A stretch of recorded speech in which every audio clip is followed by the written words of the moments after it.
In today's video, I'm going to show you how to give permission in Bitbucket Repository. This is an essential skill whether you're managing a development team or collaborating on a project. While the process is straightforward, understanding the different permission levels will help you keep your repository both secure and well-organized. Let's get started. First, open your repository in Bitbucket. On the left-hand sidebar, click on Repository Settings. This area allows you to control various aspects of your repository, including access and collaboration settings. Inside the Settings menu, locate Repository Permissions, sometimes labeled as Access Management.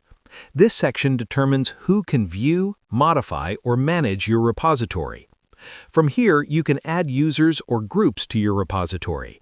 Think of this as granting keys to your project, with different levels of access depending on each person's role.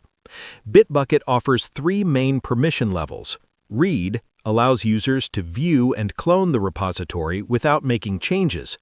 Write allows users to edit files, push code, and collaborate on development. Admin grants full control, including managing settings and permissions. Choosing the correct permission level is important for maintaining both productivity and security. If you need to change or remove permissions, you can do so in the same section.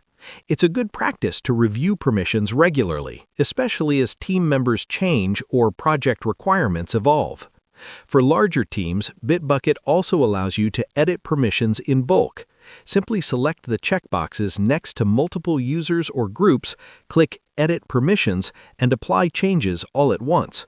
This feature is especially helpful when updating access rules across your team. And that's it. You now know how to manage permissions in a Bitbucket repository.